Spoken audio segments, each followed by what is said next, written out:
नमस्ते। स्वागत है आप सभी का the history of Bharat YouTube channel पे, जहाँ हम देखते हैं हिस्ट्री और हमारे टेक्स्ट बुक्स की हिस्ट्री को एक अलग नज़रिए से।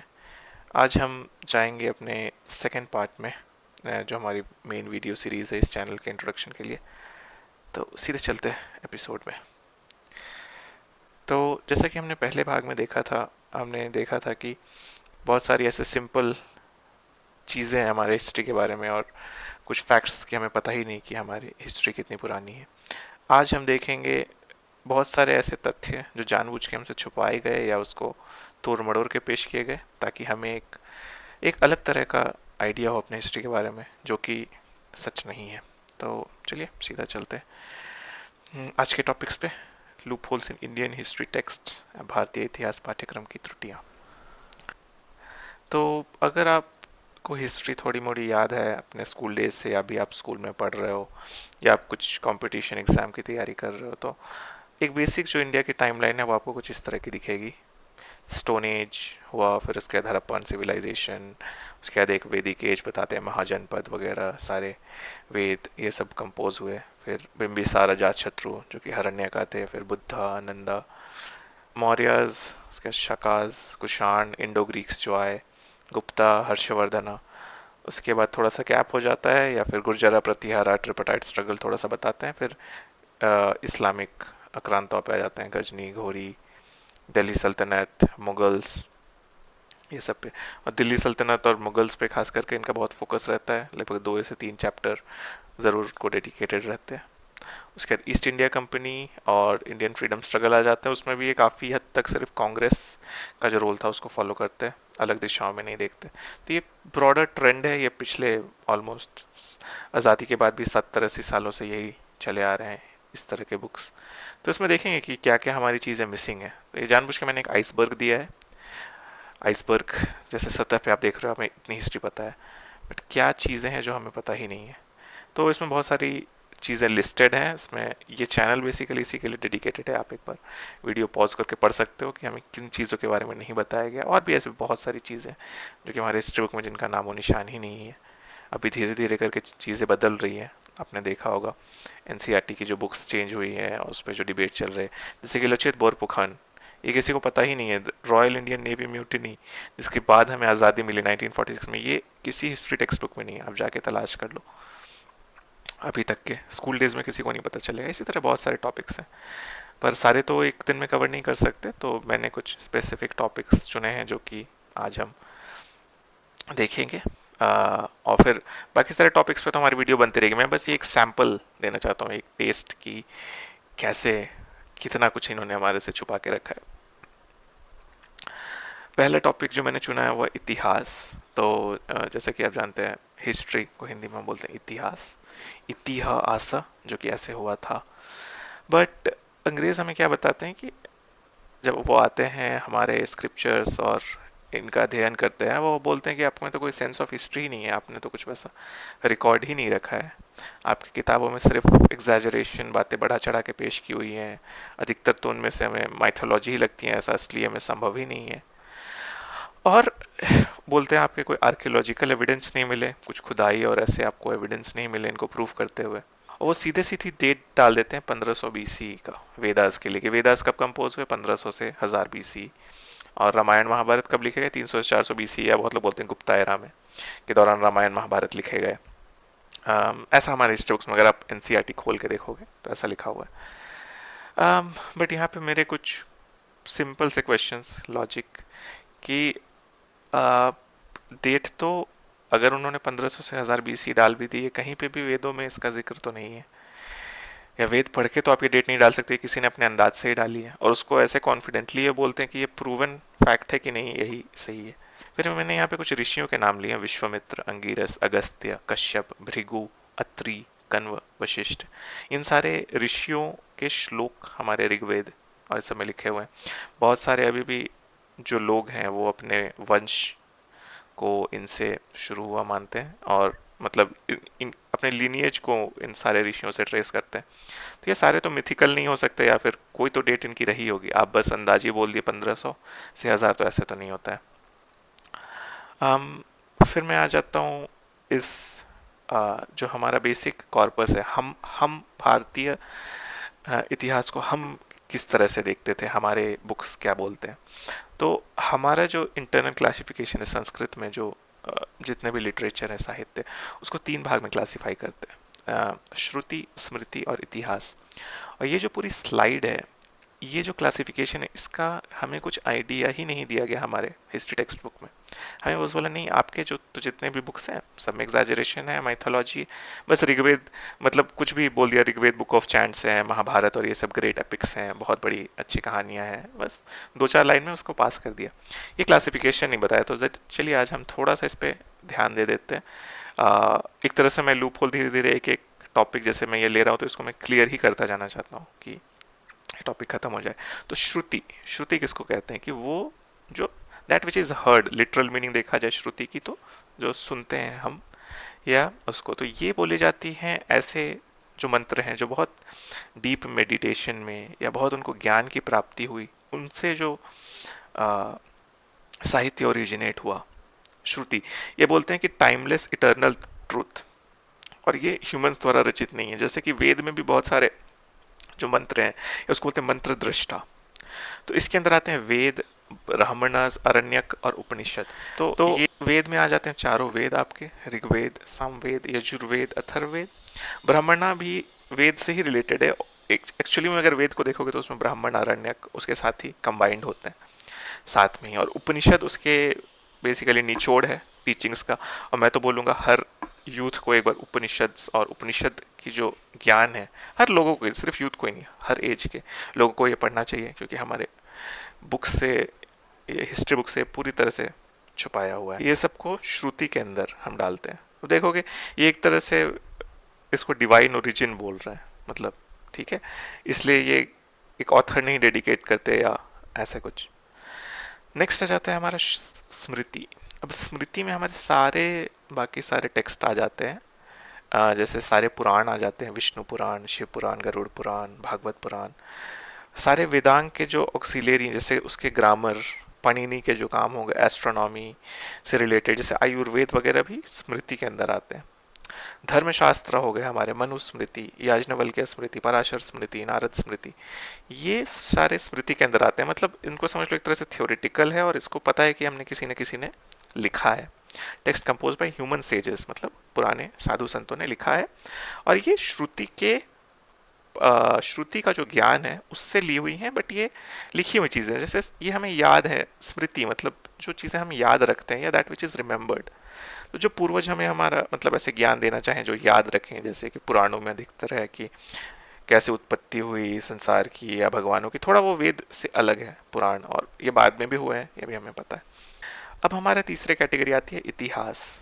ये श्रुति, स्मृति, इतिहास की जो क्लासिफिकेशन है, ये हमने अभी नहीं की, ना अंग्रेज़ों ने की, ना ये हमारे जो, अगर आप जो ट्रेडिशनल पठन पाठन की जो परंपरा है उसमें देखा जाए तो ये क्लासिफिकेशन। अब इतिहास के अंदर, इतिहास का पहले तो अर्थ क्या होता है, इतिहास, ये ऐसे हुआ था, दस इंडीड इट हैपेंड। अगर आप इसको तोड़ोगे तो इसके अंदर सिर्फ 2 बुक्स आती हैं, सिर्फ 2। हमारा देखो लिटरेरी कॉर्पस कितना बड़ा है, इतने सारे वेद, मैंने पिछले में भी दिखाया, इतने हजारों हजार सूक्त हैं, इतने सारे धर्मशास्त्र पुराण, पर सिर्फ 2 बुक्स को इतिहास की कैटेगरी में रखा गया है। एक वाल्मीकि रामायण, कोई भी रामायण नहीं, सिर्फ वाल्मीकि द्वारा रचित जो ओरिजिनल रामायण थी, और एक वेद व्यास द्वारा रचित महाभारत। सिर्फ इन 2 बुक को हम इतिहास की श्रेणी में रखते हैं। अब वेद व्यास ने भगवत पुराण भी लिखा है, वेद व्यास नहीं, बस उसको हम स्मृति में रखते हैं, बट महाभारत को हम इतिहास में रखते हैं, मतलब कि ये ऐसा हुआ था। पर अंग्रेज, और अगर आप एनसीईआरटी बुक्स पढ़ो, वो तो सीधे सीधे इसको माइथोलॉजी ही बोल देते हैं कि वो बस ग्रेट एपिक्स हैं, वो बस बहुत बड़ी कहानियाँ हैं। और इतिहास का पर्पस क्या था कि थोड़ा धर्म सिखाओ, सही रास्ता दिखाओ, क्या किसके कर्तव्य हैं और किन कर्मों का क्या फल मिलता है, उसको कहानी के माध्यम से बताने की कोशिश की गई थी। अब यहाँ पे आप ऊपर देखो, मैंने ये लिया है नाट्य शास्त्र से, जो कि भरत मुनि ने लिखा था। इतिहास को इसमें डिफाइन कर रहे हैं, धर्म अर्थ काम मोक्षाणाम उपदेश समन्वितम पूर्ववृत्तम कथायुक्तम इतिहासम प्रचक्षते। मतलब कि वो ज्ञान जो हमें धर्म अर्थ काम मोक्ष के बारे में हमें सिखाए उपदेश के फॉर्म में, पूर्ववृत्तम जो पहले हुआ हो, कथायुक्तम मतलब कहानी के फॉर्म में। इतिहासम प्रचक्षते, मतलब वो पूर्ववृत्तम तो है पर कथा के फॉर्म में। अब जैसे कथा के फॉर्म में जब आप कहते हो कोई चीज़ को, थोड़ा तो उसमें आप मिर्च मसाला लगा सकते हो, थोड़ा एग्जैजरेशन चलती है, पर पूर्ववृत्तम है वो ज़रूर कुछ ना कुछ हुआ है। ये सिर्फ इन दोनों टेक्स्ट के बारे में डेफिनेशन है। हमारे इतने 3-4 हज़ार साल की हिस्ट्री हो गए और कोई टेक्स्ट नहीं आया जो इतिहास के रूप में जिसको क्लासीफाई किया गया हो। पर ये पूरा का पूरा जो ये कॉर्पस है, ये हमसे छुपा कर रखा गया है। अब बोलते हैं आपके पुराण में से कोई हिस्ट्री ही नहीं निकलती, या हम आगे चल के देखेंगे तो यहाँ पे ये जो इमेज है इसको थोड़ा आप अगर जूम करके पढ़ सकते हो तो जितने भी हमारे पुराण हैं, वायु पुराण, विष्णु पुराण, उसमें ऐसा नहीं कि सिर्फ भगवान और इनकी बातें की गई है, सूर्यदेव, वायुदेव, विष्णु, शिव। उसमें आगे चलोगे तो आपको सारे लिनिएजेस भी दिखेंगे। वायु पुराण में नंदा, नंदा के जो शासक थे, मौर्य वंश, शुंग, कण्व, आंध्र, गुप्ता, इसके राजाओं का भी जिक्र है। मतलब ये तो सच है कि पुराण थोड़े बाद में आपके लिखे गए हैं, क्योंकि महाभारत काफ़ी पहले लिखा गया। महाभारत के बाद सो सारे पुराणों में जो जीनियोलॉजी है, जो कि राजाओं की, वंशजों की परंपरा, ये सारे पुराण में कंसिस्टेंट है। जैसे कि महाभारत में के लास्ट में जब परीक्षित राजा बनता है और परीक्षित के बाद जन्मेजय होते हैं, उस स्थान से लेके वो पूरा कंटिन्यूअस है। और सेम महाभारत में फिर मगध में जरासंध थे और फिर उनके जो वंशज हुए, या अंग देश में कर्ण, और फिर उसके कैसे वो सारे डेवलप हुए, वो सारे पुराणों में लिखे हुए हैं। और सारे पुराणों में एक कंसिस्टेंसी मिलती है कि महाभारत के लगभग 1400 साल बाद नंद वंश का साम्राज्य हुआ, तो वो महाभारत से ही सारे लेते, कलियुग के इतने वर्षों बाद हुआ। और वो जो एज बताते हैं वो सारे पुराणों में सेम है। अब अगर आप बोलोगे कि कोई काल्पना ही लिख रहा था, पुराणों को ऐसे भी इतिहास नहीं लिखा जाता, बट मैं बोल रहा हूँ कि अगर ये सारे काल्पनिक होते तो सारे में कंसिस्टेंट क्यों होते। एक और चीज़, रामायण को इतिहास, वाल्मीकि रामायण हमारे में इतिहास क्लासिफाइड है, ठीक है। अगर वो सिर्फ एक कथा होती तो रामायण के बालकांड में आता है, जब गुरु विश्वामित्र राम लक्ष्मण के साथ वन में अ, वो लोग जा रहे होते हैं, तो वो उनको उनके वंश की पूरी कहानी बताते हैं कि आपके वंश में कितने महान लोग हुए। तो उसमें बालकांड में ही वाल्मीकि जी ने 32 पीढ़ियों तक राम की बताई है। एक्चुअली यहाँ पे लिखते हैं कि 39वीं पीढ़ी में श्री राम का जन्म हुआ, और वो शुरू ब्रह्मा जी से होता है। तो पहला आप छोड़ भी दे कितना सही है, लेकिन आप एक कहानी में आप किसी भी कैरेक्टर के 32 या 39 जनरेशन पीछे तक तो आप नहीं बताओगे ना, अगर आप सिर्फ कथा लिख रहे हो तो। कोई भी आप नॉवेल देख लो, आजकल के किसी भी नॉवेल या कोई कैरेक्टर देख लो, आप कैरेक्टर्स जाओगे उसके 1 जनरेशन 2 जनरेशन, अगर उनके कथा से कोई लिंक है तो आप जाओगे। आप ऐसे 32 जनरेशन्स आप एक नॉवेल के लिए तो नहीं लिखोगे। तो यहाँ पे देख सकते हो आप राम की वंशावली, उसमें बहुत सारे महान राजा और हुए। दशरथ के पहले अज हुए, रघु हुए, भगीरथ, और फिर इक्ष्वाकु वंश से हुआ, और रघु की वजह से रघुकुल इसको बोलते हैं, भगीरथ। इस तरह से बहुत महान महान राजा हुए, और ये सारे इनमें लिखे हुए हैं। सेम महाभारत भी अगर आप पढ़ोगे तो उसमें जीनियोलॉजी बहुत अच्छे से प्रदर्शित की गई है कि कौन कहाँ से जन्मा, और उसके पूरे शांतनु से लेके जो पूरे उत्पत्ति हुई है वो पूरे अच्छे से बताई गई है। और इन दोनों ही पुस्तकों में जो ज्योग्राफी है वो बहुत अच्छे से डिस्क्राइब की हुई है इंडिया की, कि सारी नदियाँ, सारे पोजीशन, सारे तो मैच खाते हैं। अब आप कहानी तो कहीं पे भी लिख सकते थे, पूरे आपको अच्छे से आपने पूरे उस ज्योग्राफी का वर्णन कर दिया, हिस्ट्री का वर्णन कर दिया, तो ऐसे कहानी के लिए तो ज़रूरत नहीं थी, ठीक है। और मैं बस हिपोक्रेसी यहाँ पे दिखाना चाह रहा हूँ हमारे एजुकेशन सिस्टम की, जो कि अंग्रेज़ों द्वारा थोपा गया, और नेहरू कांग्रेस द्वारा उसको अंधश्रद्धा के साथ उसी को आगे बढ़ाया गया। तो हिपोक्रेसी देखिए, या बस कितने वो कमज़ोर उनके फाउंडेशन पे वो खड़े हैं और ऐसे कॉन्फिडेंटली बोलते हैं कि यही हिस्ट्री है। मैं बस एक एग्जांपल देना चाहता हूँ। मेगास्थनीस की एक बुक थी, द इंडिका। मेगास्थनीस को ये लोग बोलते हैं, ये चंद्रगुप्त मौर्य के दरबार में था, ग्रीक ग्रीक ये का भेजा हुआ एक राजदूत कह सकते हैं, था यहाँ पे, और उसने भारत के बारे में बहुत सारी चीज़ें लिखी हैं। अब मेगास्थनीस ने जो इंडिका में लिख दिया उसको तो वैसे इतिहास मानते हैं, पर जो उसने बुक लिखी थी मेगास्थनीस ने, उसके कितने वर्जन्स बचे हुए हैं, कितने उसके पन्ने एक्चुअली में मिले, तो सच पूछो तो ज़ीरो। क्योंकि जो इंडिका मेगास्थनीस ने लिख दिया वो पूरी की पूरी खो चुकी है। ओरिजिनल इंडिका का हमें एक भी भाग नहीं मिला है। हमें मिला है बहुत सारे कमेंट्रीज जो इंडिका पे लिखे हैं, वो उनके 200 300 400 साल बाद लिखे, जैसे स्ट्राबो, प्लिनी, आर्यन, जो ग्रीक उस टाइम पे थिंकर्स फिलोसोफर्स थे, उन्होंने मेगास्थनीज के बुक पे कुछ कमेंट्री लिखी है, उसके हमें कुछ अवशेष मिले हैं। ठीक है, उसको जे डब्ल्यू मैक्रिंडल ने कोडिफाई किया था 1877 में, फिर वो ऐसे, पर मेगास्थनीज को तो वो ऐसे बोलते हैं जैसे कि पूरा हिस्टोरिकल फैक्ट है। उसके बुक की एक पेज तक नहीं मिली है हमें।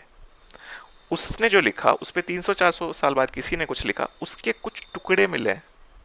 ठीक है, और उसको आप बोलते हो पूरा इतिहास है।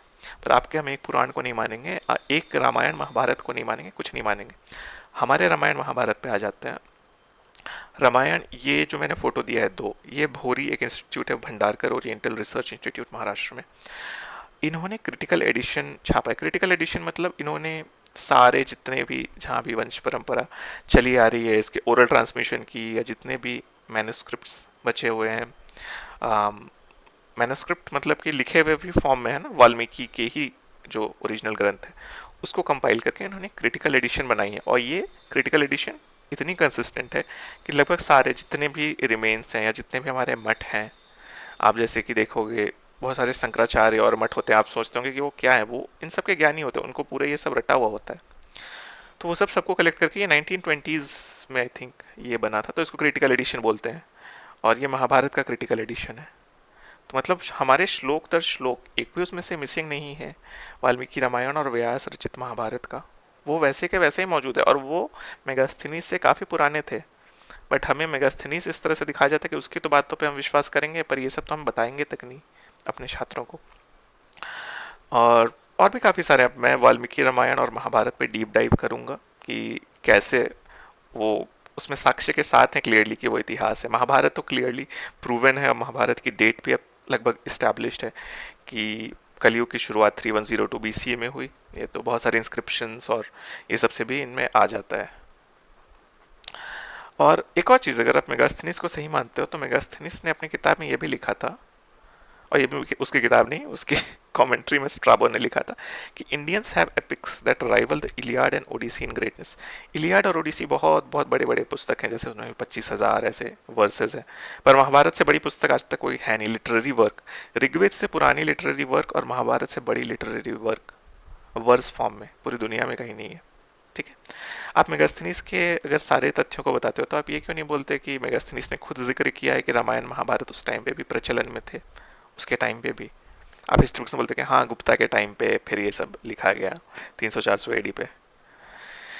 और दूसरा एक और चीज़ इंटरेस्टिंग फैक्ट मैं बताना चाहूँगा, मेगास्थनीज की अगर आप इंडिका पढ़ोगे या मैक्रिंडल वाली वर्जन, तो उसमें बहुत सारी उल्टी पुल्टी चीज़ें भी लिखी है मेगास्थनीज ने। वो बोलते हैं कि ऐसे बहुत सारे चींटियाँ हैं इंडिया में जो सोना खाती हैं या सोना खोज के निकालती है।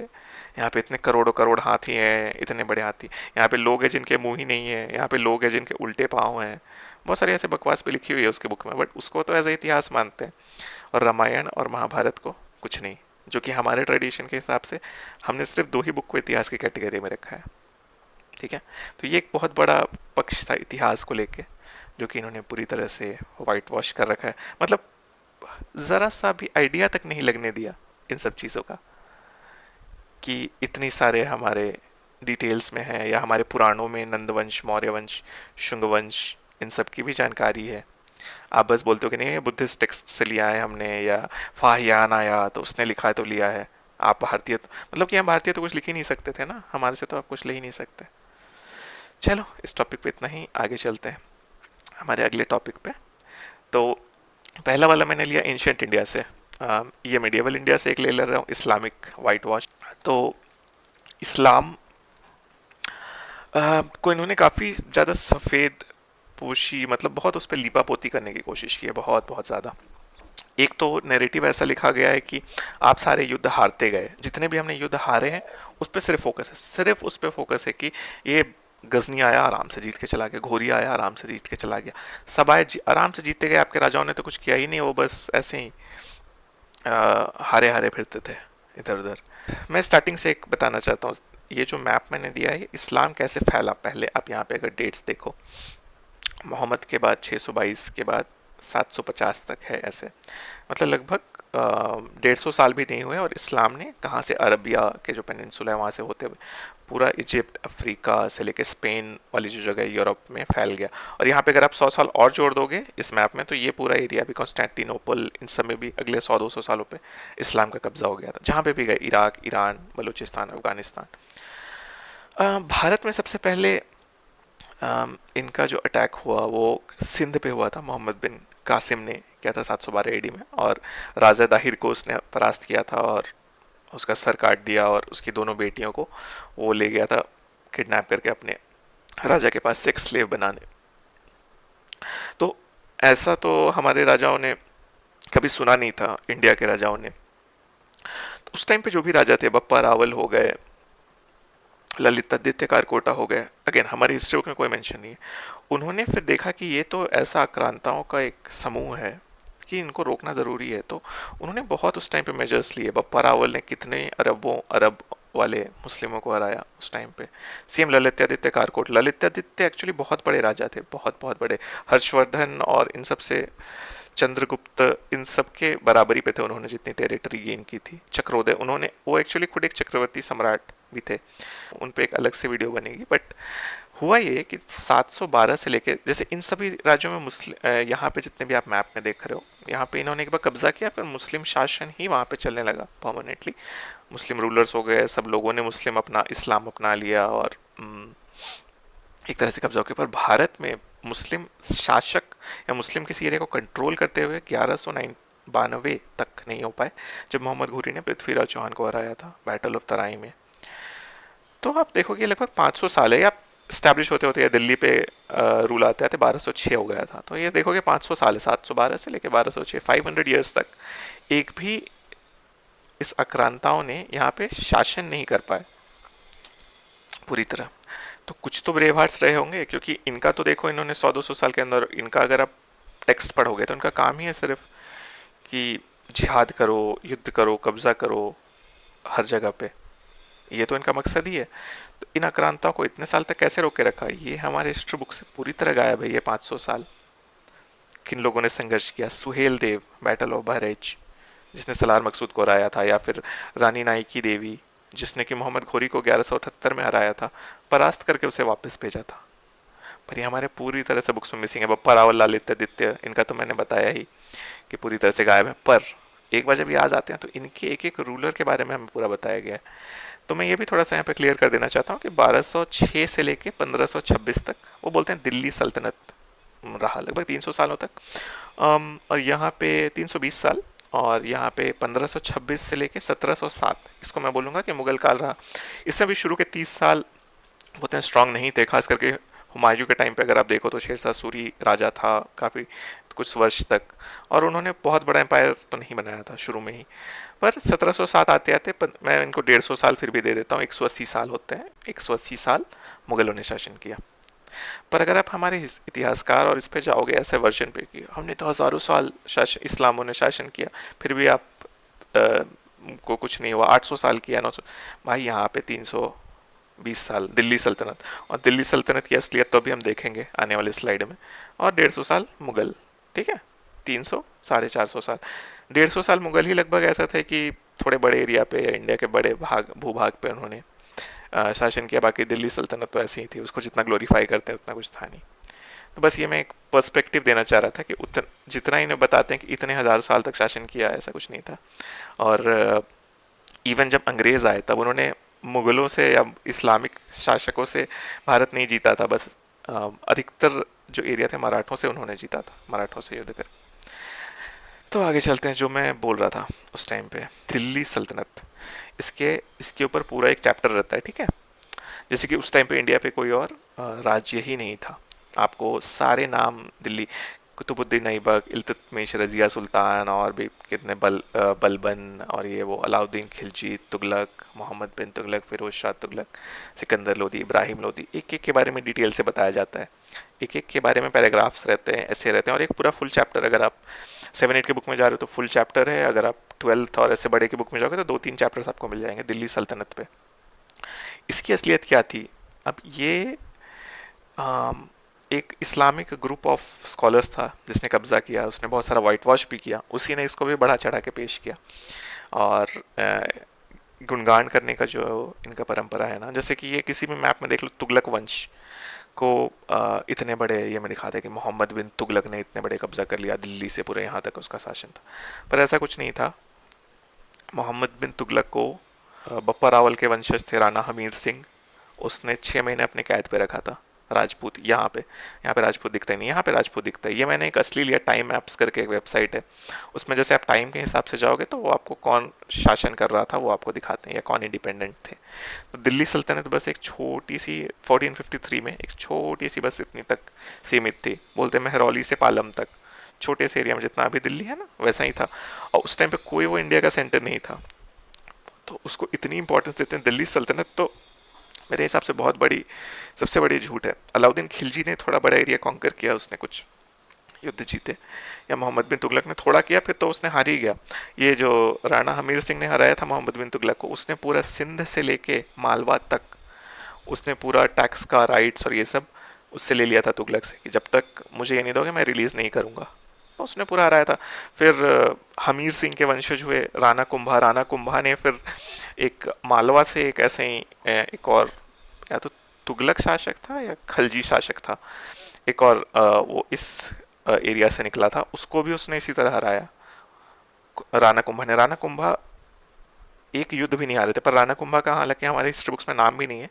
मैं जब मिडिएवल एज की, मध्यकालीन हिस्ट्री की जब मैं अपनी सीरीज़ निकालूंगा तो उसमें दिखाऊंगा। और सबसे बड़ी बात यहाँ पे, जब दिल्ली सल्तनत का टाइम था तो उस टाइम पे सबसे बड़ा एम्पायर था विजयनगर एम्पायर, सबसे बड़ा, सबसे अमीर, या और भी छोटे छोटे कामरूप या असम में एम्पायर्स थे। हमें इनके बारे में क्यों नहीं बताया जाता? या राजपूत के भी जैसे मैंने बताया कि भाई हमीर सिंह राजा थे, राणा कुंभा हुए, राणा सांगा उनके वंश में आए फिर आगे, तो उनके बारे में तो कुछ बताया ही नहीं जाता। अगर बताया भी जाएगा तो कुछ एक पैराग्राफ रहेगा जिसमें कि सारे राजा के नाम रहेंगे, पर इनके बारे में, के बारे में अलग से रहेगा कि हाँ खिलजियों ने क्या किया, तुगलकों ने क्या किया। वो पूरा इंडिया नहीं थे उस टाइम पे। बट इस तरह से हमारी हिस्ट्री को, मतलब कि जो इस्लामी को ग्लोरिफिकेशन करने की जो परंपरा है, ये हमारे हिस्ट्री बुक्स में बहुत पहले से। और अगला, उनके जो काले कारनामे हैं, या जो उन्होंने लूट पाट मचाई है, या जो इतने हमारे मंदिर को ध्वस्त किया, इसको बहुत ज़्यादा लिपापोती की गई है। अब इसके कारण खुद नेहरू थे, और नेहरू के एक टीचर हुए मोहम्मद हबीब, जो इसने नेहरू को पढ़ाया कि नहीं वो तो आक्रांता थे, उस टाइम पे सभी लोग लूटते थे। एनसीईआरटी मैंने अभी कल पढ़ी फिर से, उसमें बोलते हैं कि चोल वंश के राजा ने भी कहीं पे एक मंदिर को लूटा था, या इसने भी लूटा था, उसी तरह से गजनी था। ठीक है, ये गजनी के बारे में नेहरू जी की कमेंट्री आप चाहें तो एक और पॉज करके पढ़ सकते हैं। वो बोलते हैं कि he was a soldier and a brilliant soldier, he came to India to conquer and loot, he would have done so what ever his religion might have belong. मतलब वो धर्म की वजह से नहीं कर रहा था, he was hardly a religious man, वो तो बस लूटने के लिए, पैसे के लोभ में आया था। ठीक है, ये नेहरू जी कह रहे हैं। सबसे बड़ा ये झूठ है, ये गजनी के बारे में घोरी ने भी यही किया। भाई सबने अपने 14 बार सोमनाथ को तोड़ा, अगर आपको लूटना ही था। या फिर आप चोल वंश से कंपेयर करते हो, चोल वंश या चालुक्य जब भी वो जीते थे, विजयनगर, इवन कृष्णदेव राय ने भी युद्ध जीते हैं उड़ीसा में जाके। उसने, अगर उसने कोई मंदिर तोड़ी भी है, उसने कभी मूर्तियां खंडित नहीं की होंगी, मंदिर भी नहीं तोड़े होंगे, उसने बस मंदिर पे कब्जा किया होगा, और मूर्तियां लाके वो वापस अपने राज्य में रखते थे अपने, और फिर वहाँ पे उनकी पूजा करवाते थे। विजय विठल टेम्पल जो है हम्पी में, वो उड़ीसा जब वो विजय करके आए थे, वहाँ से उन्होंने मूर्ति लेके आई थी। आप वहाँ के गाइड से पूछो, वहाँ पे जो मूर्ति थी, अब तो खैर उन्होंने जला दी इस्लामिक ने जब हराया वहाँ पे उसके बाद। और ये देखो, ये तो सफ़ेद झूठ है, क्योंकि जो नेहरू बोल रहे हैं गजनी के बारे में, वो सफ़ेद झूठ है, क्योंकि उसके जो कंटेम्प्रेरी हैं, अल उतबी, फिरिश्ता, निज़ामुद्दीन इब्न अल अथीर, ये सब बुक्स हैं, इसमें वो खुद बोल रहे हैं कि ब्राह्मणों ने बोला कि भाई पैसे ले लो आप, मूर्ति को मत तोड़ो। पर महमूद ऑफ गजनी ने बोला कि इस तरह से तो मैं ट्रेडर ऑफ आइडल्स कहलाऊंगा, मुझे तो डिस्ट्रॉयर ऑफ आइडल्स बनना है, मतलब बुट शिकन शायद बोलते हैं, बुट शिकन मुझे बनना है कि। और उसने फिर इतने मिन्नतों के बावजूद यहाँ पे तोड़ दिया सोमनाथ में, और उसके टुकड़े करके गए और मस्जिद पे लगाए। जैसे ये भी उन्होंने, ये उसके हिस्टोरियंस लिख रहे हैं, उस टाइम के हिस्टोरियंस।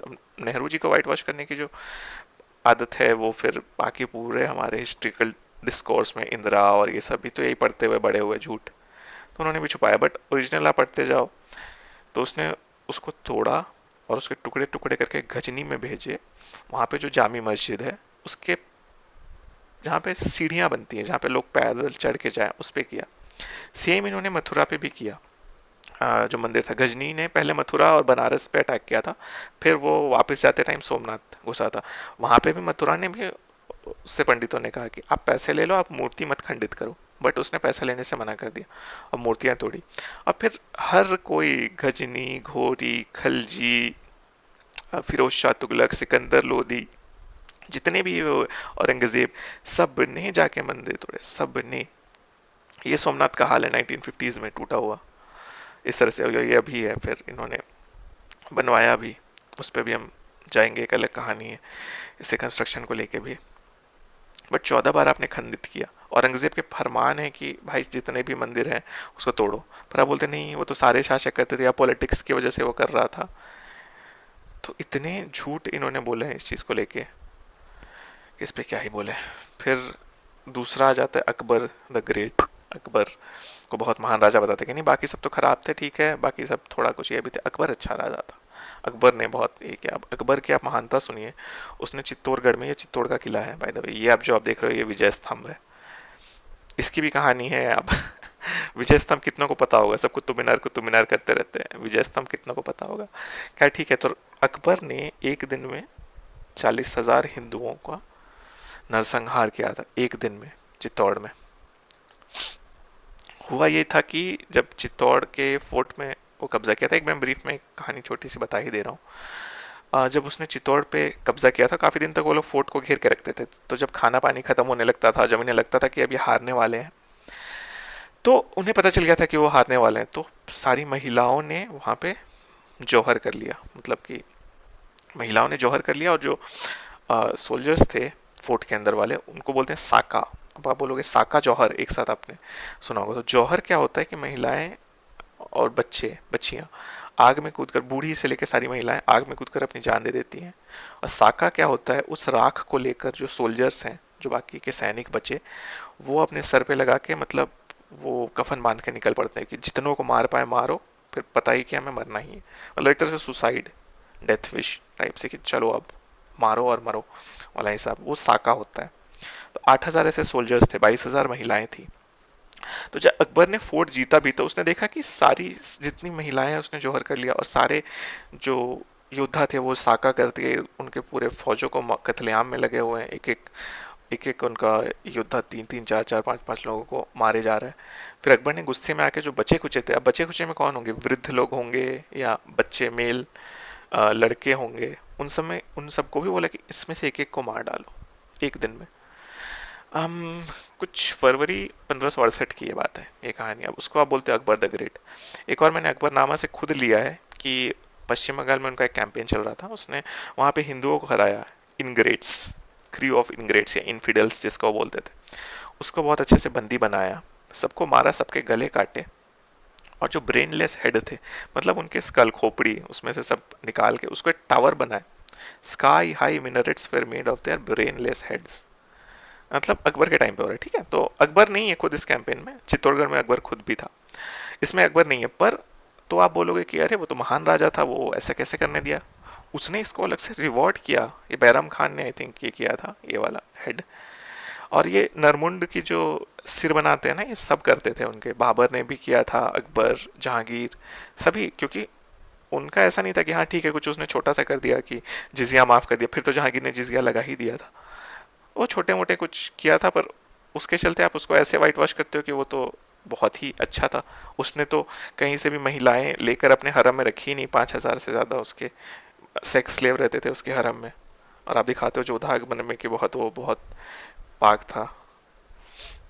अब मुगलों की ग्रेटनेस की बात करें तो यहाँ पे मैंने 3 इमेजेस डाले हैं। ये है छत्रपति संभाजी, जिस पे अभी भी छावा मूवी बनी थी, नहीं बनी, नहीं देखी आपने तो मैं बोलूँगा एक बार ज़रूर देखिए छावा। अच्छी बनाई है, उसमें ज़्यादा लीपापोती नहीं की गई है, तो थोड़ा तो एटलीस्ट लीपापोती की गई है, बट थोड़ा उन्होंने कोशिश किया है, अच्छी मूवी बनाई है। ये हैं गुरु अर्जन देव, ये हैं गुरु तेग बहादुर, ठीक है। छावा में ये सबसे लास्ट में होता है, औरंगजेब ने करवाया था। संभाजी जो थे छत्रपति शिवाजी के पुत्र थे, इन्होंने काफ़ी बार औरंगजेब को हराया, काफ़ी सारे किले कब्जे में किए, काफ़ी सारे युद्ध जीते, बहुत नाक में दम कर रखा था। इसको जब औरंगजेब अपने कब्जे में लेता है तो इसको एक ही चीज़ बोलता है कि इस्लाम कबूल कर लो। नहीं कबूल जब ये करता है तो एक एक करके इसको इतनी यातनाएं दी जाती हैं, कोड़े मार के, यहाँ पे कट्स मार के, उस पर नमक लगाया जाता है, फिर आंखें निकाल दी जाती हैं अगले दिन। ऐसा नहीं कि एक दिन, फिर अगले दिन बोलता है फिर इस्लाम कबूल कर लो, नहीं आंखें निकाल लो, फिर अगले दिन इस्लाम कबूल कर लो, नहीं जीभ काट दो, अगले दिन इस्लाम कबूल कर लो, पहले नाखून निकाले थे, पहले इसके हाथ आंखों से पहले पैर के नाखून निकाले थे, फिर हाथ के नाखून निकाले थे, फिर शायद उंगलियां भी काट दी थी, पता नहीं, उसके बाद आंखें निकाली, फिर जीभ निकाले, और फिर कुछ दिन जब हो गए ऐसे 10-12 दिन, तो फिर इसका सर काट के इसके जो साम्राज्य था जहाँ पे ये राजा थे या छत्रपति थे, उसमें पूरे उस एरिया में उस कटे हुए सर को घुमाया गया था। हालांकि अकबर ने भी कटा हुआ सिर घुमाया था, जो हेमचंद्र विक्रमादित्य, जिससे उसने 56 में पानीपत के युद्ध में हराया था, वो हेमचंद्र विक्रमादित्य का भी सर उसने कटवा के दिल्ली में घुमाया था। ये पता नहीं, इनको एक अलग मजा आता था। तो ऐसे ही करते थे कि इस्लाम कबूल कर लो वरना फिर ये, और ये आप बोलते हैं कि नहीं, इनका तो इस्लाम से कोई लेना देना नहीं था, ये तो बस शासक थे, जैसा शासक करते हैं वैसा ही वो करते थे।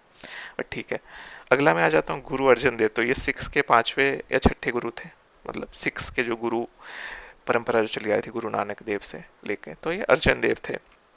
इसको जहांगीर ने मरवाया था। शाहजहां भी उस टाइम पे राजकुमार थे 16 साल के, और अब उनका एक भाई हुआ करता था खुसरो, जो कि उन्हें पसंद नहीं था, उनको इन्होंने संग्रह दिया था ऐसा कुछ, तो इसको इन्होंने चांदनी चौक पे इनकी हत्या करवाई थी। इनको भी बोला गया था कि आप कन्वर्ट कर जाओ या फिर आपको एग्जीक्यूट, तो इसको सर काट दिया गया था चांदनी चौक में, और उसे भी घुमाया गया था।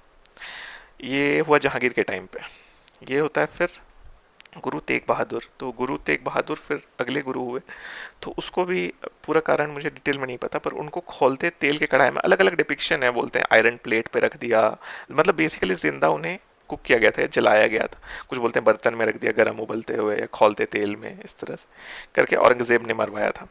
और ये सिक्स के सबसे बड़े गुरु, मतलब जो गुरु श्रेणी है उसमें वो आ रहे हैं। उसी तरह गुरु गोविंद सिंह के जो पुत्र थे, उनको उन्होंने दीवार में चिन्हवा दिया था जिंदा, मतलब जिंदा है वो लोग, और उसके चारों तरफ दीवार बना दी, और हाँ वो मारे गए थे। और ये इनके ही खुद के जीवनियों में ये चीज़ लिखित है, बट ये सारी चीज़ें तो कहीं बताई ही नहीं गई। ये सारे जो टेम्पल्स के हैं जो पिछले 1000 सालों में, वो नॉर्थ में सारे टेम्पल्स क्यों गायब हो गए? आप अगर कभी भी साउथ आओगे आपको बहुत सारे टेम्पल्स फिर भी दिखेंगे आपको। तमिलनाडु में मदुरई, तंजावुर, रामेश्वरम, कर्नाटक में होयसला के जो बेलूर हैं, हलेबीड, विजयनगरा, हम्पी, बदामी, ये सब में दिखेंगे। हालांकि उसमें भी से भी काफ़ी खंडित है, बट आपको दिखेंगे। नॉर्थ में तो सारे तबाह कर दिए इन्होंने जहाँ इनका शासन था। फिर यहाँ पे जो पहली इमेज है, ये अभी आप अगर राम मंदिर जाओगे अयोध्या में, तो वहाँ पे ये प्रदर्शित की हुई है कि ये सारी जो है ये बाबरी मस्जिद, जिसके लिए 20 साल तक केस लड़े, बोले कि काल्पनिक थे राम, बाबरी मस्जिद की जो एक्सकवेशंस हुई ना, उसमें से जो ये सब निकले हैं वो वहाँ पे रखे गए डिस्प्ले के लिए। आप खुद देख लो, पहचानो कि वो मस्जिद के टुकड़े थे या मंदिर के, आप क्लोजली इनको देख सकते हो। सेम आप अगर कभी कुतुब मीनार गए हो तो कुतुब मीनार में देखना बहुत सारे आपको ऐसे मिलेंगे, गणेश का चित्रण मिलेगा, हनुमान से पत्थरों में साइड में, उससे जोड़ के उन्होंने मॉस्क बना दिया है। सब मंदिर को तोड़ के वो लोग बनाते थे। ज्ञानवापी तो अभी भी जीवित है। अभी इन्होंने क्या किया, आप ये पुरानी फोटो है, अगर आप नहीं में जाओगे तो इस साइड भी पूरा उन्होंने प्लास्टर और पोचाड़ा करके ये वाले एरिया को भी ढक दिया है कि मंदिर के ऊपर बनाते हैं। ये ओरिजिनल काशी विश्वनाथ है बाय द वे, जिसके ऊपर अभी ये ज्ञानवापी बना हुआ है। ये वाला जो है ये 64 योगिनी टेम्पल्स लिया गया है, जबलपुर में है, बहुत सुंदर टेम्पल है। उसके बाहर का मॉडल जो है वो हमारे पुराने पार्लियामेंट के लिए यूज़ हुआ था। वहाँ पे 64 ऐसे देवियों की मतलब मूर्तियाँ थी, उसमें से एक भी पूरी तरह से, यानी किसी के हाथ काट डाले, किसी के पैर, किसी के ये सर काट डाला है, तो सब इन्होंने किया। और ये बोलते हैं कि नहीं ये तो इकोनॉमिक था, ये तो टॉलरेंट थे। ये हम्पी का है, हम्पी में भी ये विजय विठला टेम्पल का है, ऊपर में तो आप गोपुरम में देख ही सकते हो, उसको उन्होंने उड़ाया था या आग लगाई थी जो भी। ये जो रथ है ये भी सही जगह पे नहीं है, ये हाथी वगैरह सब बाद में ला के लगाए गए। इस रथ के आगे घोड़े थे 7, क्योंकि सूर्य देव का है ना ये, जगन्नाथपुर मंदिर को ही रिफ्लेक्ट करने के लिए, रेप्लिकेट करने के लिए बनाया गया था। अभी ये हाथी कहीं और से तोड़े हुए हैं, वो यहाँ पे ला के रख दिए गए, बट ये हाथी यहाँ पे नहीं थे ओरिजिनली। ये हम्पी का एक और फेमस स्टैचू है, नरसिंह की प्रतिमा थी, उग्र नरसिम्हा बोलते हैं हम्पी में। इसके भी हाथ वगैरह, पाँव वगैरह सब काटे हुए हैं। जब उन्होंने 1565 में हराया था तलीकोटा के युद्ध में कृष्णदेव जी को, तो उन्होंने, जैसे नालंदा 6 महीने तक जलती रही थी, हम्पी को भी उन्होंने महीनों महीनों तक जलाया था, पूरा मतलब विध्वंस कर दिया था उसका। हमारे टेक्स्ट बुक में इनमें से एक भी नहीं लिखा हुआ। गजनी के बारे में एक पासिंग लाइन है, तो उसके ऊपर भी उन्होंने 3 एग्जाम्पल दे रखेंगे। 3 हिंदू राजाओं ने मंदिर तोड़े, गजनी भी ऐसा ही करता था, बल्कि इन्होंने, इनके सारे राजाओं ने मंदिर तोड़वाए, सारे के सारे। वो डीप में देखने जाए तो वो एक अलग बनेगा, उस पर भी वीडियो बनेगा। बट अभी के लिए इस टॉपिक पे इतना ही। अब हम अपने आज के लास्ट टॉपिक पे आ जाते हैं। अगर आप जैसे आपको लग रहा है वीडियो लंबा जा रहा है तो आप अभी पॉज ले लो, लेकिन आप फिर से आकर ये वीडियो देखना, यहाँ पर से आप फिर से खोलोगे तो जहाँ से आप नहीं कर पा रहे हो वहाँ से कंटिन्यू करना। मैं एक फ्लो में ख़त्म कर दे रहा हूँ, फिर बाकी मैं छोटे छोटे आगे वीडियोस बनाऊंगा जब ये 4 पार्ट की ख़त्म हो जाएगी। मैं 4 पार्ट में बस हिपोक्रेसी दिखाना चाह रहा हूँ कि किस तरह से मतलब झूठ को ही उन्होंने एज अ सच, और यही हमारी दुनिया बन गई, यही हमारा मतलब मेंटालिटी में ये आ गया। आप अभी कोई भी आप एक एनसीईआरटी उठा लो, अपने मर्जी के एनसीईआरटी, आप लूसेंट उठा लो, जीके की बुक, कोई भी आप मॉडर्न हिस्ट्री की बुक उठा, आपको अभी भी सारे लोगों के सामने Lord William Bentinck, Lord Canning, Lord Lytton, ये जितने भी थे, अरे भाई 70-80 साल हो गए आपको आज़ादी को, 80 साल होने को आए हैं, आप अभी भी लॉर्ड क्यों लिख रहे हो? मतलब अंग्रेजों ने जो दिया उसको आप अंधे की तरह कॉपी पेस्ट कर रहे हो, फिर भी तो इतना तो दिमाग होना चाहिए। ये बंदा है ये बंदा है कर्जन, जिसने कि बांग्लादेश और इसका विभाजन किया था और कितने ही लोगों को मारा था नहीं पता। ये है केम्सफर्ड, मैं लॉर्ड नहीं बोलने वाला लॉर्ड केम्सफर्ड पढ़ते हैं ना, ये केम्सफर्ड है, ठीक है। इसके टाइम पे जलियांवाला बाग हुआ था और फिर ड्वायर और उनको कोई बहुत ऐसे कोई सजा भी नहीं हुई थी। ये केम्सफर्ड है, ठीक है, हम इसको लिखते हैं लॉर्ड केम्सफर्ड, ठीक है। ये इरविन है, इसके टाइम पे भगत सिंह को फांसी हुई थी, सॉन्डर्स मर्डर केस और उसने जो बम फेंका था पार्लियामेंट में उस केस में। गांधी ने बहुत बड़ा पैक्ट किए, कुछ 10 पॉइंट इससे सुधरवा दिए, छोटे छोटे पॉइंट्स की, इसको पेंशन नहीं मिल रही, इसको आप ये नहीं कर रहे हो, इसको रिलीज कर दो, पर ने भगत सिंह को नहीं छुड़वा पाए। ये इरविन है, इसको हम बोलते हैं लॉर्ड इरविन, पता नहीं क्यों, कैसे ही आज़ादी मिली है, वो भी क्वेश्चनेबल है। तो दूसरा जो एस्पेक्ट है हमारी जो आज़ादी की, आप हिस्ट्री बुक्स में पढ़ोगे एनसीईआरटी में, तो सारा कुछ मोस्टली 1900s, जब से गांधी आया तब से तो गांधी पे ही फोकस्ड है, गांधी के ही मूवमेंट्स के अराउंड, कि यहाँ सॉल्ट मार्च किया, यहाँ ये किया, यहाँ नॉन कोऑपरेशन, यहाँ भूख हड़ताल की, और ऐसा लगता है कि क्विट इंडिया मूवमेंट हो उसके बाद आज़ादी मिल गई हमें, कि इनके मूवमेंट्स की वजह से कल्मिनेट होते हुए आज़ादी मिली। बट ऐसा कुछ भी नहीं।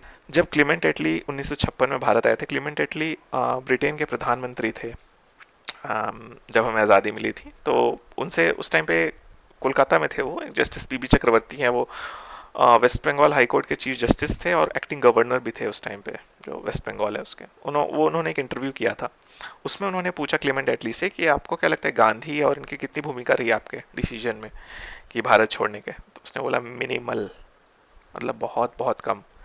फिर उससे पूछा गया कि किन लोगों की वजह से आपने, मतलब आपको क्या दिक्कतें आने लगी, तो उसने 2 चीज़ बोली, INA Indian National Army Subhash Chandra Bose वाली, और रॉयल इंडियन नेवी म्यूटिनी 1946 में। रॉयल इंडियन जो नेवी है, नेवी के सारे जो रेटिंग्स हैं, रेटिंग्स बोलते थे उनको, जो नेवी में उस टाइम पे नेवल जो सोल्जर्स ही बोलो उनको, और स्टाफ होते थे उनको नेवल रेटिंग्स बोलते थे, उन्होंने स्ट्राइक कर दी थी, वो भी बहुत खतरनाक हुई थी। आईएनए ट्रायल्स भी चल रहे थे, इन्होंने भी म्यूटिनी कर दी थी, तो पूरा कॉपरेशन खत्म हो रहा था। तो उस रीज़न की वजह से कि भारत के आर्म्ड फोर्सेस पे इनका भरोसा खत्म हो रहा था, इसकी वजह से उन्होंने छोड़ा था, ना कि कोई गांधी और इसके मतलब पीसफुल मूवमेंट और भूख हड़ताल की वजह से छोड़ा था। इस पर तो हम डीप में जाएंगे कि कैसे गांधी हमेशा मतलब अच्छे जेलों में और इस सब में रखा गया, और जाएंगे। पर अभी मैं कुछ फोकस करना चाहता हूँ राइट हैंड साइड पे, जो कि पूरी तरह से इग्नोर्ड है, ऑलमोस्ट पूरी तरह से। मे भी राम प्रसाद मिस्पिल को आपने देखा होगा, मैंने जानबूझ के भगत सिंह, सुभाष बोस, विनायक सावरकर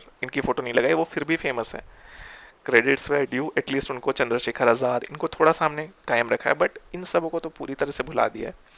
और इन सब में से कुछ लोगों ने पूरा जीवन अपना इसी में लगा दिया कि कैसे आज़ादी मिले, गांधी से भी ज़्यादा वर्षों तक, ज़्यादा प्लानिंग से, बहुत कुछ बैकग्राउंड में चला है। तो पहली जो फोटो है ये चापेकर बंधु हैं, चपेका ब्रदर्स, इन्होंने ये एक बेसिकली सारे जो है रिवोल्यूशनरी साइड से कि वायलेंस, अब जिसको गांधी सीधे सीधे टेररिस्ट, गांधी ने इसमें से एक का भी कभी सपोर्ट नहीं किया होगा, पर इनका भी मकसद तो भारत को आज़ादी दिलाना ही था। चपेका ब्रदर्स के से ही एक तरह से मोटिवेट होके जितने रिवोल्यूशनरी शुरू हुए थे, इन्होंने 1897 में पुणे के प्ले कमिश्नर रैंड की हत्या की थी, और बाल गंगाधर तिलक जी के काफ़ी करीबी थे। सावरकर इन लोगों से पूरी तरह, जब इनको फांसी हुई तो सावरकर और ये लोग बहुत इंस्पायर हुए, पर इनके बारे में कुछ पता नहीं है। 2 भाई थे जिन्होंने हत्या की थी, और फिर एक विनायक चापेकर थे। 2 भाइयों ने हत्या की थी, 2 भाइयों को फांसी, 2 भाइयों के अगेंस्ट इन्हीं के दोस्तों ने गवाही दी और उनको उसके चक्कर में फांसी हो गई। तो ये जो तीसरे भाई थे विनायक, उसने उन गवाही देने वालों को या जिन्होंने धोखा दिया था इनके ग्रुप को, उसकी हत्या कर दी, फिर इसको भी फांसी हो गई थी। सेकेंड जो मैं ये देख रहा हूँ ये सूर्या सेन है। ये वेस्ट बंगाल में एक टीचर थे, मास्टर जी, बहुत बड़े नाम थे। ये भी गांधी के बहुत फॉलोअर थे, गांधी के बहुत बड़े भक्त थे। पर इन्होंने बोला कि आर्म्ड मूवमेंट करेंगे। इन्होंने पश्चिम बंगाल में चिटागंग में, चटगांव जिसको बोलते हैं, वहाँ पे पूरे के पूरे एक वेपन की आर्मरी इन्होंने पूरा रेड की, बहुत एरिया पे कब्जा करके रखा। बहुत दिनों तक ये भागते रहे अंग्रेज़ों के, ऐसे 2-3 साल तक ये बचे रहे थे और बहुत इनका रिस्पेक्ट था। मतलब कि बहुत जो सारे रिवोल्यूशनरी नेटवर्क थे बंगाल में वो इनसे कनेक्टेड थे। ये अल्लूरी सीतारामा राजू, जिनमें कि RRR मूवी बनी थी, इसी पे मतलब फिर मैंने थोड़ा रिसर्च किया। RRR मूवी बनी, उसमें थोड़ा हालांकि अलग दिखाया गया, बट इन्होंने भी बहुत बहुत संघर्ष किया था, बहुत लोगों को, अंग्रेज़ों को इन्होंने धूल भी चटाई थी बहुत बार। ये राम प्रसाद बिस्मिल हैं। ये जो बंदे हैं ये उलस्कर दत्त हैं, ये आपको बिल्कुल भी नहीं पता होगा। ये जो इनके अखाड़े थे, जो अनुशीलन समिति और जो इनके ग्रुप थे जुगांतर वगैरह बंगाल में, उसके ये बॉम्ब बनाते थे, बम बनाया करते थे ये। और इनकी स्टोरी है, ये आज़ादी के बाद तक भी जीवित है और ये बहुत साल काला पानी पर है। इसमें से जितने भी अधिकतर हैं ये सचिन, अब मैं दो सबसे इंपॉर्टेंट कैरेक्टर्स पे आ रहा हूँ जिन्होंने पूरे जीवन दिया और मेरे हिसाब से जिनके कामों की सफलता की वजह से हमें आज़ादी मिली। एक सुभाष चंद्र बोस को, एक और मैं अगर छोड़ दूं, मैं सुभाष चंद्र बोस की नहीं लगाया हूँ, वो सबको पता है, मैं इसमें ऐसा दिखा रहा हूँ जो आपको पता ही नहीं। ये है सचिंद्र नाथ सान्याल और ये है रासबिहारी बोस। ये लोग 1908-9 से ही मतलब साथ में थे। 1912 में इस बंदे ने, रासबिहारी बोस ने, उस टाइम पे जो वाइस रॉय थे हार्डिंज, उस पर बम फेंका था दिल्ली में। उनकी तो जान बच गई थी, ये भी बच के भाग गए थे। उसकी बहुत फनी और बहुत इंटरेस्टिंग कहानी है। उसके बाद 1915 में जापान चले गए और फिर जापान से इन्होंने इंडियन इंडिपेंडेंस लीग वगैरह शुरू की। जापान में ही रहे पूरे टाइम।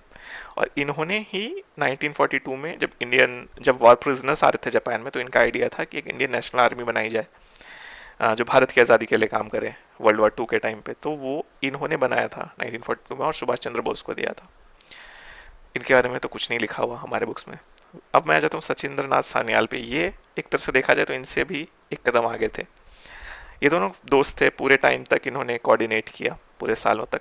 इन्होंने क्या किया कि ये तो सब तरफ थे, जहाँ देखो आप वहाँ पे थे। इन्हें पहले का इन्हें वही हार्डिंज वाले ये में जेल हुई थी। ये मतलब 1919 के पहले भी ये काला पानी पे थे। काला पानी में इन्होंने बंदी जीवन और ये सब इन्होंने लिखा है।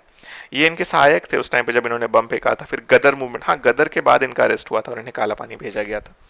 ध्यान रहे, कांग्रेस के एक भी किसी नेता को कभी काला पानी नहीं भेजा गया, भले उन्होंने कुछ भी किया हो। वो एक अलग ही एक सच्चाई है। तो जब ये 1920 में बाहर आए, तब सावरकर तब भी काला पानी पे ही थे। ये जाते हैं नेहरू के पास बोलने के लिए कि देखिए ना, काला पानी में बहुत सिचुएशंस खराब है, हमारा रूम जो है एक आदमी लेट पाए उससे भी छोटे रूम्स हैं, प्लस खाने को बहुत कम दिया जाता है, वो बहुत ज़्यादा फोर्स्ड लेबर होता है, जो नहीं किया उसको मतलब मार मार के पूरा हालत ख़राब, बहुत फ्लॉगिंग्स बीटिंग्स बांध के रखा जाता है चेन सिक्कड़ में। तो नेहरू बोले क्या बात कर रहे हो आप, अब जेल से बाहर आने की बात कर रहे हो, हम लोग तो यहाँ जेल जाने की सोच रहे हैं। उन्होंने उसके ये पे उतना ध्यान नहीं दिया। फिर भी इन्होंने नागपुर 1920 कांग्रेस का सेशन एड्रेस किया था, नॉन कॉपरेशन की जहाँ पे घोषणा हुई थी। उसमें सचिंद्र नाथ सान्याल और वीर सावरकर के भाई थे नारायण सावरकर, उन्होंने वहाँ पे एड्रेस किया था और उन्होंने काला पानी की असलियत एक तरह से पहली बार देश के सामने लाई थी। फिर क्या हो जाता है 20s में, ये HRA आप देखोगे, राम प्रसाद बिस्मिल और सूर्य सेन, ये लोगों ने ओरिजिनल हिंदुस्तान रिपब्लिकन एसोसिएशन के जो थे, एक तरह से हेड थे उस टाइम पे 1920s में। आप भगत सिंह का नाम जानते हो, HSRA से थे वो। आप चंद्रशेखर आजाद के नाम जानते, उन सब के गुरु थे सचिन सान्याल। और आप देख रहे हो कांग्रेस के भी साथ ये टाइड अप थे। इन्होंने कितनी बार नेहरू गांधी को लेटर लिखा, पर इनके बारे में तो कुछ बता ही नहीं गया हमें। तो उसके बाद फिर सेकेंड टाइम पे जब भगत सिंह और ये सब पकड़े गए, ये सूर्य सेन और इन्होंने अलग से मीटिंग की, बिस्मिल, चंद्रशेखर, पूरा इन्होंने नेटवर्क जो है HRA का, हिंदुस्तान रिपब्लिकन एसोसिएशन का, पूरा इन्होंने ही सेटअप किया है एक तरह से, और बाकी लोगों के साथ मिलके। तो इनका एक तरह से इन दोनों का ही एम यह था कि किसी तरह आर्म्ड फोर्सेस में विद्रोह करो या फिर कुछ कुछ फेमस लोगों को मारो कि लोगों में एक चिंगारी जगाओ, इस तरह का इनका था। तो ये फिर से यही एक लौते बेचारे शख्स हैं जो 2 बार काला पानी गए। जब भगत सिंह को सजा हुई, जब भगत सिंह और इन लोगों को जब डेथ सेंटेंस हुई सॉन्डर्स मर्डर और उसमें उसमें फिर इनको फिर से काला पानी दे दिया गया। इनको डेथ सेंटेंस तो नहीं हुई क्योंकि कॉन्स्पिरेसी के ऊपर, लेकिन इनका भी नाम आया था तो इनको फिर से काला पानी भेज दिया गया और फिर से रिलीज हुए थे। फिर 1940s में भी एक बार आए थे, लेकिन फिर इन्हें लोकल एक जेल में डाल दिया गया था एक टीबी पेशेंट के साथ जानबूझकर। तो 42 में इनकी डेथ हो जाती है। ये दोनों देख नहीं पाए, पर इनका हमेशा से प्लान था कि किसी तरह जो ब्रिटिश आर्म फोर्सेस हैं, जैसे कि 1857 में हुआ था, उनमें रिवोल्ट हो। गदर मूवमेंट जो थी उसके दौरान भी ये लोग पिस्टल्स वगैरह स्मगल करना चाहते थे सेम। पर आखिर में इन्हीं का सपना पूरा होता है 1946 में, जब रॉयल इंडियन नेवी वाले लोग म्यूटिनी कर देते हैं, और जिसके कारण एक मेजर कारण है कि अंग्रेज भारत छोड़ के गए थे।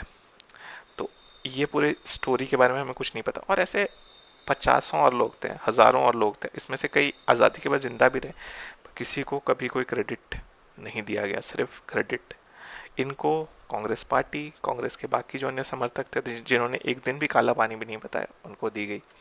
इसलिए मैं ये पर्सपेक्टिव लाना चाह रहा था। आई थिंक इस पर बहुत ज़्यादा टाइम मैंने दे दिया इस स्लाइड पे, बट ये एक तरह से बैकग्राउंड है हमारे आज़ादी के मूवमेंट का। अब सेकंड में आ जाता हूँ, कुछ हिपोक्रेसी। अब आप देखोगे अगर हमारे ऊपर कुछ अत्याचार हुए हैं तो वो तो एटलीस्ट हमारे हिस्ट्री बुक्स में आने चाहिए थे, आज़ादी के बाद तो आने चाहिए थे। जलियांवाला बाग सबको पता है कि 1919 हुआ था, 6 अप्रैल को हुआ था ना 1919, ठीक है। उसमें 1000 से ज़्यादा लोग मारे गए थे। पर आपको क्या लगता है उसके बाद वो लोग रुक गए थे अंग्रेज़? उसके बाद भी ऐसे मैसेकर्स खुलेआम होते थे, बट ये हमारे बुक्स में भी नहीं पढ़ाया गया। कि आप बोलोगे कि गांधी के अगेंस्ट फिर गुस्सा जगेगा। जो सबसे बड़ा मैसेकर हो गया इस दुनिया में, मतलब कि लिविंग और एक इवॉल्व सिविलाइज्ड सोसाइटी के आपने 1000-2000 लोग को रातों रात मार दिया, उसके बाद भी आप नॉन कॉपरेशन मूवमेंट चाहते हो, उसके लिए भी आपको खिलाफत चाहिए एक और। तो वो चीज़ें प्रदर्शित ना हो इसके चलते और भी बहुत सारे मैसेकर्स हुए हैं, वो कभी हमें दिखाए ही नहीं गए। किस्सा खवानी बाजार मैसेकर ये पेशावर में हुआ था 1930 में। 200 से ज़्यादा लोगों को एक साथ मार दिए थे। सेम खुदाई खिदमतगार थे ये, खान अब्दुल गफ्फार खान के सपोर्टर्स थे, जिसको कि फ्रंटियर गांधी भी बोलते हैं। गांधी के बहुत बहुत बड़े गांधीवादी थे ये भी। 200 से ज़्यादा एक दिन में ऑफिशियल फिगर्स मार दिए गए थे। हमारे बुक्स में जिक्र नहीं है। क्यों? क्योंकि फिर वो नॉन वायलेंट को क्वेश्चन किया जाता ना। तो ये ब्रिटिश वाइट वॉश का, जैसे कि लॉर्ड लॉर्ड लॉर्ड आप अभी भी बोल रहे हो, ये सारे को वाइट वॉश करने की क्या जरूरत थी? विदुर श्वस्ता मैसेकर 1938 कर्नाटक में, इसको बोलते हैं Jallianwala Bagh of south India. इसमें भी ऑफिशियल फिगर्स है 35 killed, open fired on unarmoured protesters. तो ये कॉमन था हर जगह। तारापुर हुआ बिहार में 1932। अभी नीतीश कुमार ने पिछले साल ये एक मेमोरियल वहाँ पे तारापुर में उद्घाटन किया था। ये लोग बस झंडा फहराने जा रहे थे कांग्रेस का, निहत्थे थे ये। और इसमें भी ओपन फायर्ड किया गया। ऑफिशियल डेथ टोल बोलते हैं 34, अनऑफिशियल बोलते हैं 60+ लोग को मार दिया गया था खुलेआम। बुक्स में गायब है, पता नहीं क्यों गायब है, पर गायब है। गुस्सा क्यों दिलाना, खून क्यों खिलाना लोगों का? सेफ्टी वॉल थे ना। फिर हो जाता है आज़ाद मैदान फायरिंग। यहाँ पे और भी बीच बीच में हुआ। आप क्विट इंडिया मूवमेंट भी आप देख लो, भारत छोड़ो जब आंदोलन था, एक साल के अंदर नहीं भी तो 1500 लोग गोली से मारे थे। क्विट इंडिया मूवमेंट के टाइम तो उन्होंने हवाई जहाज से गोलियां बरसाई थी 1942 में, पर उतने एट्रोसिटीज का जिक्र नहीं है। उसने बोला कि हाँ कांग्रेस के कुछ नेताओं को जेल में डाल दिया, उनके वही महलों वाले जेल में, आगा खान और ये सब। लास्टली ये होता है आज़ाद मैदान फायरिंग 1946। उस टाइम पे 2 चीज़ें चल रही थी। एक तो इंडियन आईएनए ट्रायल्स चल रहे थे, जो सुभाष बोस की आर्मी वाले, जो इंडियन नेशनल आर्मी थे, उनके लोगों को पनिश किया जा रहा था, तो उसके अगेंस्ट प्रोटेस्ट चल रहे थे। और फिर रॉयल इंडियन नेवी वालों ने भी जो म्यूटनी कर दी, जो मैंने बताया पिछले बार, जो कि इनके बरसों की रिवोल्यूशनरी जो मेहनत थी उसके बाद वो सफल हुआ। तो उन दोनों का मतलब एक तरह से जॉइंट प्रोटेस्ट और ऐसे चल रहा था। इन्होंने वहाँ पे भी अनआर्म्ड प्रोटेस्टर्स पे फायर किया और 400 से ज़्यादा एक दिन में मार दिए, 1500 से ज़्यादा लोग एक दिन में घायल हुए। पर हमारे बुक में से ये गायब कर दिया गया, क्योंकि हमारे बुक में रॉयल इंडियन नेवी म्यूटिनी ही नहीं दिखानी। सचिन सान्याल जो संजीव सान्याल, जो कि अभी इकोनॉमिक एडवाइज़र हैं प्राइम मिनिस्टर की काउंसिल में, और सचिन सान्याल के मामा साइड से, not in the same lineage, वो उनके मतलब मामा साइड के बहुत दूर के वो थे, उन्होंने ये सब लिखा है। तो उन्होंने बोला कि रॉयल इंडियन नेवी म्यूटनी के बारे में तो मुझे मतलब 30 साल का हो गया तब भी मुझे नहीं पता थी, 25 और मुझे खुद नहीं पता थी क्योंकि हमारे हिस्ट्री बुक में है ही नहीं। और क्लेमेंट एटली के हिसाब से वो एक बहुत बड़ा टर्निंग पॉइंट था जिसके चलते उन्होंने आज़ादी दी, और कांग्रेस वाले भी उसको सपोर्ट नहीं करते थे, रॉयल इंडियन नेवी म्यूटनी को। और अब ये मेरा लास्ट स्लाइड है, लास्ट पॉइंट, कि हमारी आज़ादी की लड़ाई कब से चली। 1919 में जलियांवाला बाग में उन्होंने इतने मार दिए, हम क्या कहते हैं, नॉन कॉपरेशन। लाला लाजपत राय को 1928 में लाठी से मार दिया गया, ठीक है, लाठी से चोटें आई, कुछ दिन बाद उनकी डेथ हो गई। जेम्स ए स्कॉट पुलिस था। कांग्रेस ने क्या किया, कुछ नहीं, उसने ये तो बोला कि डिलिबरेट मर्डर था पुलिस का, पर एक्शन के तौर पे कुछ नहीं, बस कड़ी निंदा की। भगत सिंह और इन्होंने कदम उठाया कि कैसे इतने बड़े नेता को मार सकते हो, कांग्रेस के नेता मरे हैं, पर आपके भगत सिंह ने जाके उसके एम भगत सिंह और उनके जो राजगुरु सुखदेव, इन्होंने जाके सॉन्डर्स को मारा। हालांकि वो स्कॉट को मारना चाहते थे, पर एक दूसरे इंस्पेक्टर को उन्होंने गलती से मार दिया, सॉन्डर्स। उस केस में उनको फांसी हुई। लास्ट तक भी गांधी उनको उतना कुछ सपोर्ट नहीं कर रहे थे, इसलिए आप देखो कि गांधी को काले झंडे दिखाए गए थे जब वो गांधी इरविन पैक्ट से निकले थे, और उस टाइम पे भी उन्होंने भगत सिंह की फांसी नहीं रुकवा पाए थे, क्योंकि गांधी को उसमें कोई ये नहीं था, किसी ने भी वायलेंस कर दिया वो गलत। अंग्रेज वायलेंस करें, इतने सारे जो वायलेंस करें, तो वो उनके मुंह से शब्द नहीं निकलता। एक उधम सिंह ने जनरल डॉयर, जो गवर्नर थे, उस वाले डॉयर को जब उसने मारा तो उसको टेररिस्ट बोलते हैं गांधी, और जो माइकल ओडवायर था उसको मैं क्षमा कर दूंगा ऐसे बोलते हैं। तो खैर ये हिपोक्रेसी है, ये हमारे में घुट घुट के पढ़ाई गई है कि जब गलत भी हो रहा तो शस्त्र मत उठाओ। कृष्ण के ज्ञान को छोड़ के हमें गांधी का ज्ञान ज़्यादा परोसा गया है। तो रीजंस पे हम कारण पे चर्चा करेंगे, बट यहाँ पे मैं ये दिखाना चाह रहा था एक हिपोक्रेसी कि लाला लाजपत राय की डेथ हुई, एक चूं तक नहीं बोला गया कांग्रेस और उसके कैडर के द्वारा। अहिंसा अहिंसा अहिंसा, जो कि एक क्रूर शासक जिसने कि सबसे बड़े नेता को उनके मार दिया। वो इंडिया जो उस टाइम पे लेजिस्लेचर्स थी, जो लोकसभा थी उस टाइम पे, जो जिसका कि नाम मतलब जो भी इंडियन लेजिस्लेटिव असेंबली था या सेंट्रल जो भी था, उसके वो लीडर थे कांग्रेस पार्टी के वहाँ पे। मतलब समझ लो अभी हमारा लीडर कौन है पार्लियामेंट में, नरेंद्र मोदी है ना, leader of the house, not the speaker. वो लीडर थे इस साइड के, जैसे leader of opposition Rahul Gandhi, वो इस उस पक्ष के वो लीडर थे। उसी तरह ये तो मेजोरिटी में नहीं भी रहे होंगे, पर ये उसके लीडर थे, और उसको उन्होंने मार मार के हत्या कर दी, और हमने कुछ नहीं किया। सेम अगर आप देखोगे, अगर उतने नॉन वायलेंट थे, जब गांधी जी की हत्या होती है 30 जून 1948 को, सेम डे पूरे देश में राइट्स हो जाते हैं। 1000 से ज़्यादा लोग ब्राह्मणों के परिवार को, महिलाओं को, सबको मार देते हैं। कौन? यही कांग्रेसी, सेम गांधी के सपोर्टर्स। नारायण सावरकर को उसी दिन मारा जाता है भीड़ के द्वारा बाहर लाके, पटक पटक, जो वीर सावरकर के, विनायक सावरकर के बड़े भाई थे और बहुत बड़े स्वतंत्रता सेनानी थे। उनकी कहानी मैं अलग से बताऊंगा, बट उसको वही भीड़ पटक पटक के मार डालती है सेम डे। सेम डे 1000 से ज़्यादा चितपावन ब्राह्मण को मारा जाता है, और अगले कुछ दिनों में 5000, 8000, बहुत सारे नंबर्स हैं। अब ट्विटर पे कितने सही हैं कितने नहीं, बट समझ लो काफ़ी लार्ज स्केल पे। अगर आपका उतना कंट्रोल नहीं था, आपने अगर नहीं भी कंट्रोल किया होता है, आपने कुछ एक वर्ड यहाँ पे बोल दिया होता, तो क्या ये अंग्रेज शासन के खिलाफ जाने के लिए चिंगारी का काम नहीं करती? जब लाला लाजपत राय गुजर गए, या फिर जब इतने सारे उन्होंने मैसेकर्स किए आम जनता के, आप बस नहीं, आप बस मरते रहो, लाठी खाते रहो।